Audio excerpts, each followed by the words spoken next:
Вся татарская история в одном подкасте. Лекторий «Миллиард татар». Обучаясь в Бухаре, Абдул-Насер Курсави вспомнил, что вот в исламе есть такой инструмент, как ичтихад, право самостоятельного суждения, делать определенные выводы. Ну, знаете, что произошло? То есть, в общем-то, за то, что он заговорил о ичтихаде, его приговорили к смертной казни. Ну, ичтихад для них сказал, что это уже вчерашний день, это мы в X веке уже проходили. В X веке, действительно, это вопрос обсуждали, дескать, в X веке врата ичтихада как бы они закрылись условно, богословы как бы договорились. Мы разработали с одной школы, давайте, может быть, условно мы будем считать, что врата ичтихада, но они никогда не закрылись.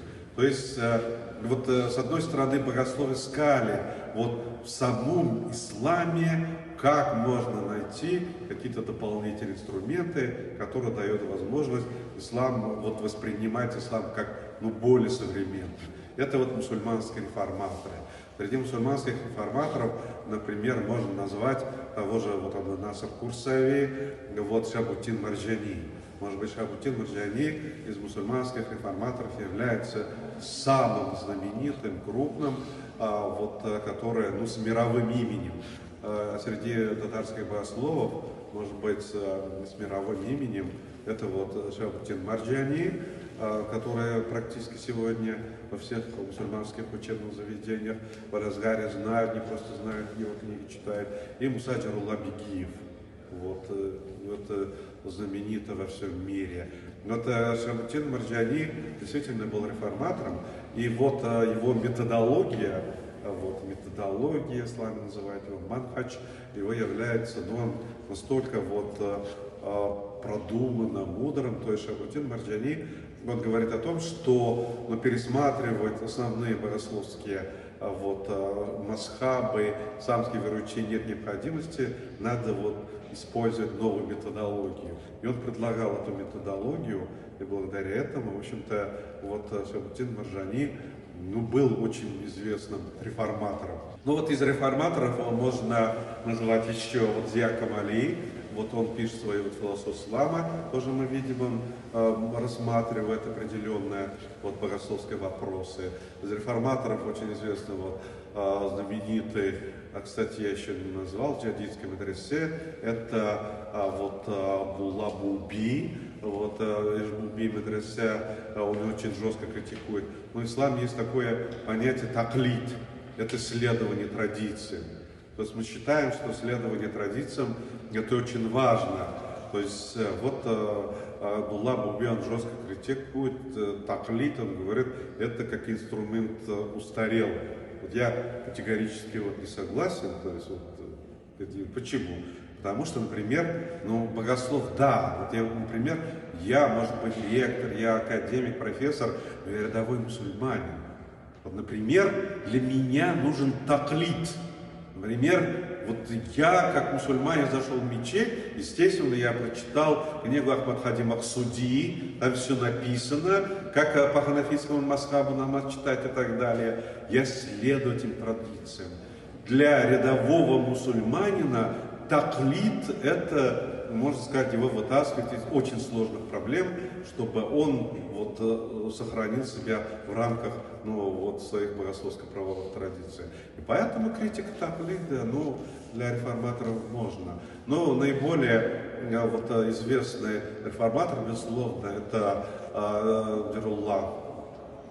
Муса Джарулла Бегиев, который был, действительно, он в 30-м году вынужден был выехать, он выехал, писал очень много трудов, и после выезда, но у него есть нашумевший труд, когда он преподавал в джадидской медресе Хусейния, и здесь он написал книгу об абсолютности Божьей милости. Но Божья милость, она абсолютно на самом деле. Но для Муса Джарулла Бегиева это сектантское поползновение. На самом деле, больше он об этом не говорил. Но Божья милость, он говорит, настолько абсолютно, что все попадут в рай. Мусульмане, все грешники, не грешники. Но смысл религии в чем тогда? Божья милость, ты веришь в Бога, а там остальное ты ничего не делаешь, он абсолютно, я все равно попаду в рай. То есть, естественно, это в определенных вот религиозных вот бахаистов, у кого-то есть вот эти вещи. Но после этого он, в принципе, об этом не говорил. Все его книги сожгли и в Российской империи, в Турции. В общем, его запретили. Вот Муса Ерл-Абигив, но он действительно очень крупнейший богослов. Но что касается вот джадидов, это вот реформаторство. То есть реформаторство – это в самой религии найти определенные инструменты, которые восприятие религии делают более современным. Но когда мы говорим джадиды, вот классическим джадидом я все-таки считаю это Алимджан Баруди. Алимджан Баруди, основоположник медресе Мухаммадия, Алимджан Баруди, в первую очередь, они реформирование мусульманского сообщества искали не в реформировании самой религии, например, реформировать мусульманское сообщество. А как это можно было делать в условиях Российской империи? Только через систему исламского образования. Вот до революции 5-го года других инструментов не было. И поэтому, естественно, появляются мусульманские учебные заведения джадидские, где смысл джадидских учебных заведений. Но дети сразу, они шли уже в медресе. Другой системы получения знаний у мусульман, в принципе, не было. Они обучались в медресе, и все. Можно было идти в Казанский императорский университет, но для этого надо было окончить приходское училище, где закон Божий, потому что христианство в Российской империи это государственная религия, но мусульмане боялись своих детей отдавать, они думали, что это их уведет от ислама, то есть и поэтому здесь только медресе. У нас были исследования, судья Михайлова написала докторскую диссертацию после открытия Казанского императорского университета в 1804 году. За 100 лет около 100 татар только учились в императорском университете. Там советская трактовка разная, империя зажимала, после советское время открылись, татары начали учиться, нет. И поэтому даже легче было учиться в Европе. Например, в Сорбонне очень многие учились. Крупнейшие татарские богословы, Юсуф Акчура, например, Садри Максуди учились в Сорбонне, европейское образование получали. И поэтому что джадидизм дает? Когда мы говорим джадидизм дает, это современная другая модель, она ближе к светской модели образования. Например, Ижбуби, самое отдаленное, деревья сегодня, туда добираться надо, 400 километров, 4-5 часов надо ехать, даже сегодня добраться, да. Тогда, как это было, в самых отдаленных деревнях возникали крупнейшие очаги. Это феномен татарского развития, может быть, системы образования. Из 22, по-моему, предметов практически 8 только были религиозные. Можете представить? То есть, что это светская модель. Преподавали даже французский язык. То есть математика, химия, физика, русский язык и так далее. И поэтому, когда мы говорим джадидская система, это создание параллельной академической системе, но почти светской системе образования. Почему? Для того, чтобы мусульманская молодежь, которая хочет реализовать себя в другой сфере, чтобы у них был право выбора. И когда мы смотрим выпускники крупнейших джадидских медресе, среди них нет религиозных деятелей. Есть такая статистика, у других тоже, может быть, есть Хусейния. Я назвал уже в Оренбурге Хусейния, но он существовал где-то 10 лет. За 10 лет было 900 человек выпуска, из них около 30 человек стали имамами. Представляете? Но стали кто? И когда мы говорим о системе джадидского образования, его для нас вот важность заключается в том, что через джадидскую систему образования практически шел процесс формирования мусульманской интеллигенции. Все поэты, художники, это и Бакыр Манче, это и Накый Санбат, это практически вся тюркская вот интеллигенция, да, она прошла вот через джадидскую систему образования.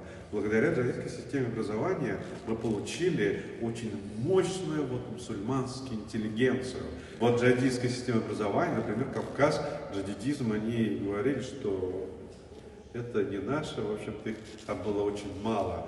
Вот, где было джадидских мадресе много, и поэтому у них формировалась полноценная мусульманская интеллигенция. Это мы видим после революции пятых годов, после революции 5-го года здесь все-таки царизм, он вынужден был идти на определенные уступки. В первую очередь разрешили издавать газеты, журналы. Начинается бум изданий газет и журналов. То есть вы можете представить, что сегодня вот издавать газеты и журналы, это средства, это кадры, все было. И поэтому практически во всех крупнейших городах Российской империи татары издавали газеты, журналы. То есть практически вот она, интеллигенция, она была готова. Здесь разрешили создавать политические партии, Иттифак аль-Муслимин. Мы видим, что она уже была готова, то есть вся и политическая интеллигенция, мусульманская интеллигенция, она была готова создавать и политические партии. И вот разрешают создавать, участвовать, создают в Госдума. Госдума, это такой мифический орган, ладно, пусть собираются, выборы в Госдуму. Здесь мусульманская фракция в Государственной Думе. То есть первая фракция, самая крупная, более 20 представителей мусульманской интеллигенции. То есть здесь они выступали, они понимали, что от того, что они поднимают эти вопросы, вряд ли кто их будет решать, но их озвучивали. Мы видим, что благодаря джадидизму мы получили блестяще подготовленную мусульманскую интеллигенцию. С этой точки зрения джадидизм сыграл огромнейшую роль, но здесь еще раз возвращаясь к тому, что в 90-е годы начали говорить о том, что джадидизм это наш татарский ислам. Почему? Мое глубокое убеждение, в общем-то, джадидизм является важнейшим инструментом в форме создания более современной системы мусульманского сообщества.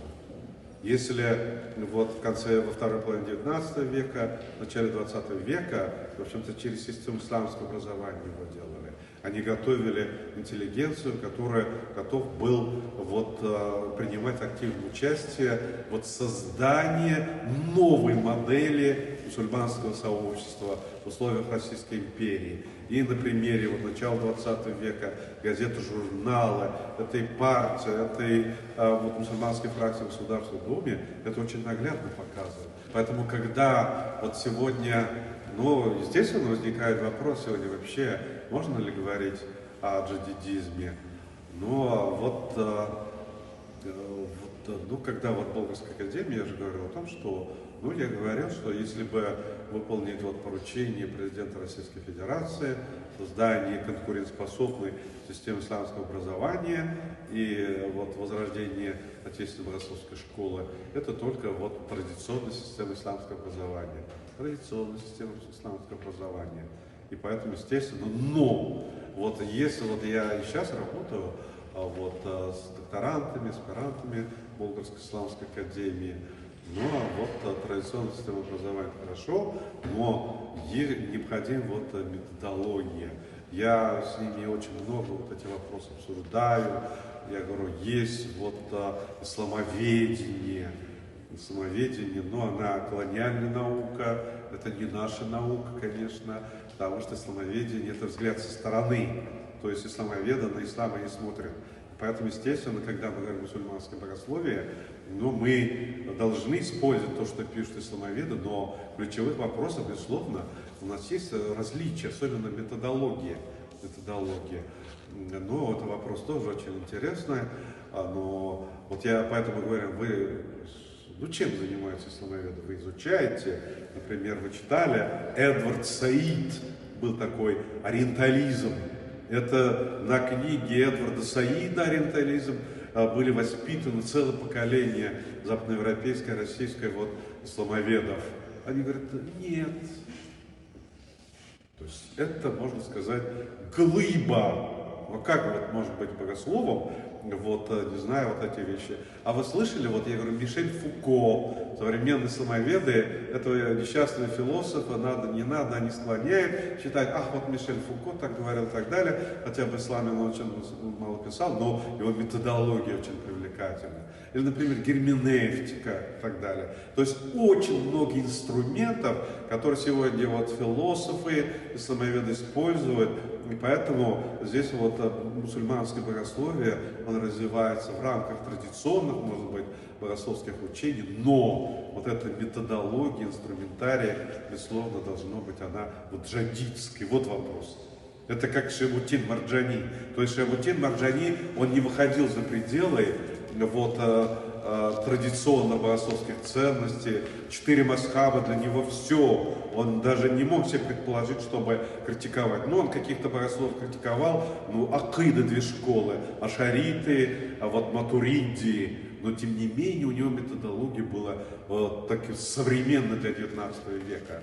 Некоторые современные богословы, есть очень известные пакистанские ученые, Таки Усмани.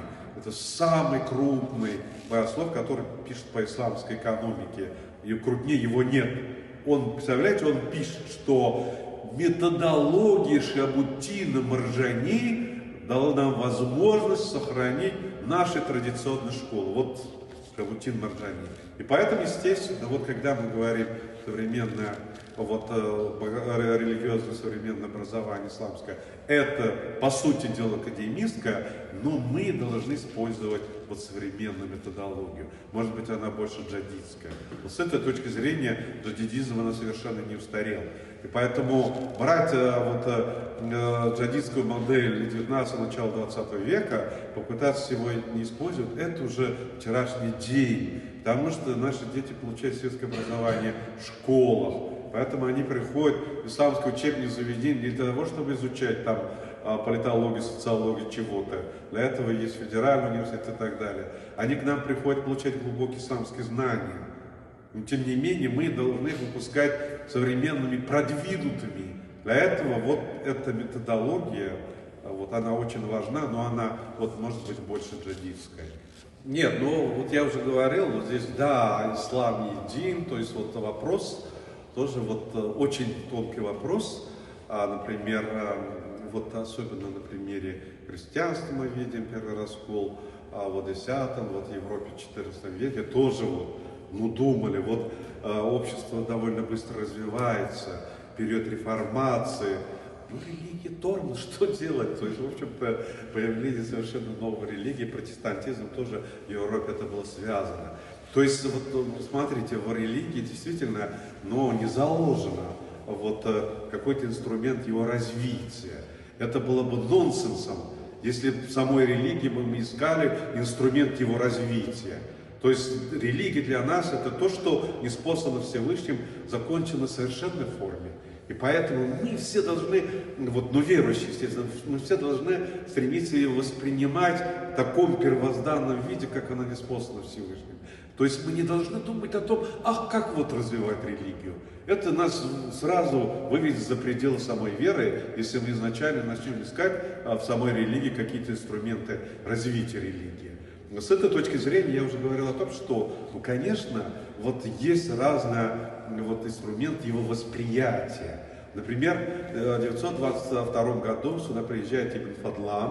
Ибн Фадлан в своих путевых записках он пишет: мы, говорит, приехали, мы с одним арабом сидим, ждем время ночного намаза, есть намаз, выходим, спрашиваем, это азан на ночной намаз, на 5-й намаз, а муэдзин говорит, нет, это утренний намаз. Мы говорим, как?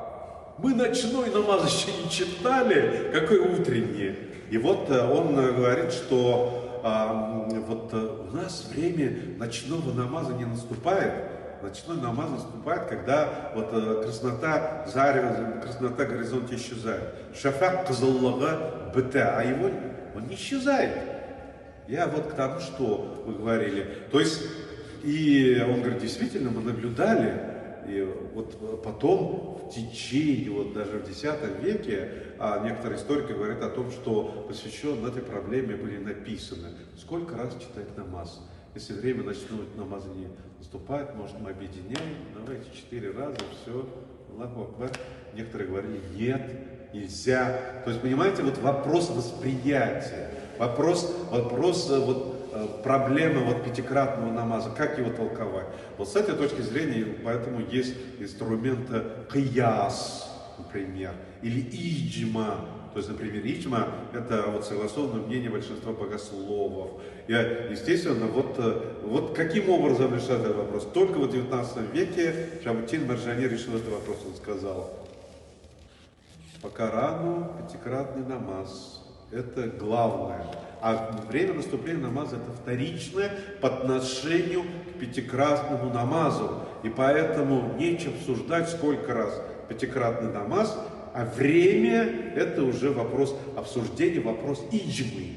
Вот тому, что, конечно, все считают, что они пытаются достичь в исламе истины, пытаются использовать разные инструменты, но выводы могут быть разными. Вот в этом может быть. Если мы возьмем, я говорил, Галимджан Маруди, то есть для меня он классик татарского джадидизма. Почему? Галимджан Маруди понимал, что надо создавать современную учебное заведение для того, чтобы готовить современной мусульманской молодежи, интеллигенции. Если вы будете читать журнал «Один Вадаб», это классический, это больше традиционализм. И поэтому, естественно, здесь джадиды, в принципе, они исходили из того, чтобы традиционных богословских вопросов больше придерживаться традиционных ценностей. Здесь надо искать другие инструменты совершенствования общества. С этой точки зрения, мне кажется, если он истинный джадид. Но реформатор другое дело. Когда мы говорим Мусаджируллах Бегиев, например, Мусаджируллах Бегиева, я считаю, что он больше реформатор. То есть он искал пути решения многих проблем именно в реформировании самой религии. Мне кажется, они больше придерживались традиционных ценностей. Я из Буби в медресе есть музей, вы слышали, наверное, Мухлиса Буби.